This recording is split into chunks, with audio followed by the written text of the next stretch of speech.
প্ৰিয় দৰ্শক, এই ভিডিঅ'ত মই আপোনালোকক জনাবলৈ চেষ্টা কৰিম ডাইৰেক্টৰেট অফ হায়াৰ এডুকেশ্যন অসমৰ পৰা ওলোৱা স্কলাৰশ্বিপৰ নটিফিকেশ্যনৰ বিষয়ে। আৰু এই স্কলাৰশ্বিপ প্ৰতি বছৰে তেওঁলোকে আগবঢ়ায়। 2025-26 বৰ্ষৰ বাবে এতিয়া তেওঁলোকে বিজ্ঞাপন জাৰি কৰিছে। আৰু যদি আপোনালোকে এপ্লাই কৰিব বিচাৰিছে তেতিয়াহ'লে এপ্লাই কৰিব পাৰিব। খালি ইয়াৰ বাবে কি কি যোগ্যতা থাকিব লাগিব তাৰ বিষয়ে মই এই ভিডিঅ'টিৰ মাধ্যমেৰে জনাবলৈ চেষ্টা কৰিম। ইয়াত কৈছে যে হাই ছেকেণ্ডেৰী ফাইনেলত 60% কিন্তু থাকিব লাগিব যদি আপোনালোকে এই মেৰিট ডিগ্ৰী স্কলাৰশ্বিপ স্কিমটো ল'ব বিচাৰিছে। আৰু যদি মাষ্টাৰ ডিগ্ৰীত পঢ়ি আছে তাত যদি স্কলাৰশ্বিপটো লাগে তেতিয়াহ'লে ডিগ্ৰীত 60% থাকিব লাগিব। কলেজত পঢ়িবলৈ হ'লে 60%, হাই ছেকেণ্ডেৰীত, ইউনিভাৰ্চিটিত যদি পঢ়ি আছে তেতিয়াহ'লে 60% গ্ৰেজুৱেশ্যনত থাকিব লাগিব। বা আজিকালিতো অট'নমাছ কলেজো হৈ গৈছে, গতিকে কলেজতো এইটো প্ৰযোজ্য হ'ব। তাৰ বাহিৰে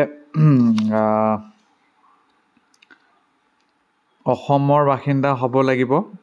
আৰু মহিলাসকলক এই স্কিমটো নিদিয়ে, কাৰণ তেওঁলোকক বিভিন্ন প্ৰকাৰৰ অন্যান্য স্কিম দিয়া হৈছে। এক্টিভ বেংক একাউণ্ট থাকিব লাগিব। SBIত থাকিলে ভাল বুলি কৈছে। বেংকৰ নাম, একাউণ্ট নম্বৰ, ব্ৰাঞ্চ নাম, IFSC কোড ইত্যাদি। ডাইৰেক্ট একাউণ্টত যাব পইচা। আৰু পিয়ৰলি মেৰিটত হ'ব, যাৰ মাৰ্কছ বেছি হ'ব চাগে তেনেকুৱাকৈ দিব। আৰু একাউণ্ট নম্বৰটো যাতে আপোনাৰ এক্টিভ হৈ থাকে সেইটো কথাটো কৈছে। আণ্ডাৰ গ্ৰেজুৱেট ক'ৰ্ছ কৰি থকাসকলে 450 টকা প্ৰতিমাহে পাব। আৰু পষ্ট গ্ৰেজুৱেশ্যন কৰি থকাসকলে, মাষ্টাৰ ডিগ্ৰী কৰি থকা হ'লে 500 টকা প্ৰতিমাহে লাভ কৰিব।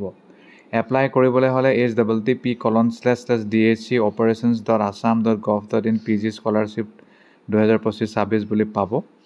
আৰু সেইটোত গ'লেই হৈ যাব। আৰু 8 নৱেম্বৰৰ পৰা আৰম্ভ কৰি 20 নৱেম্বৰলৈকে এপ্লাই কৰিব পাৰিব। আৰু প্ৰিণ্ট কপিটো আপোনালোকে যেতিয়া অনলাইন এপ্লিকেশ্যন কৰিব তেতিয়া সেইটো পাবই। সেই প্ৰিণ্ট কপিটো আপোনালোকে উলিয়াই নিজৰ head of the institution, principal বা ৰেজিষ্ট্ৰাৰত গৈ জমা দিব লাগিব। লগত যি গুৰুত্বপূৰ্ণ তথ্য থাকে, চাৰ্টিফিকেট, ডকুমেণ্ট, সেইবোৰো কিন্তু জমা দিব লাগিব। তাৰপিছত কলেজ বা ইউনিভাৰ্চিটি লেভেলত কমিটি থাকিব আৰু তেওঁলোকে সকলো বস্তু চালি জাৰি চাব। যদি চব ঠিক থাকে তেতিয়া তেওঁলোকে পুনৰ সেই সকলো তথ্যটো office of the directorate of higher education Assam, Kahilipara, গুৱাহাটীলৈ পঠিয়াই দিব 6 ডিচেম্বৰৰ আগে। কি বস্তু দিব লাগিব?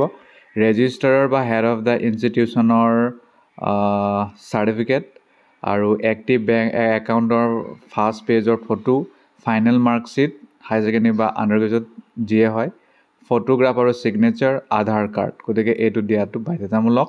আৰু এইটো ছফ্ট কপিও দিব লাগিব এপ্লাই কৰোঁতে অনলাইন, আৰু হাৰ্ড কপিও দিব লাগিব যেতিয়া আপোনালোকে কলেজত জমা দিব।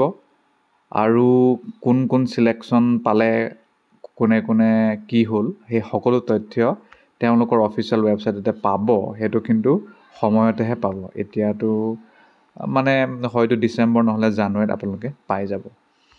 আৰু ইয়াৰ লগত জড়িত আৰু বিশেষ কথা নাই, এইকেইটাই মূল কথা। আৰু যদি আপোনালোকে এপ্লাই কৰিব বিচাৰিছে তেতিয়াহ'লে আপোনালোকে এপ্লাই কৰিব পাৰে।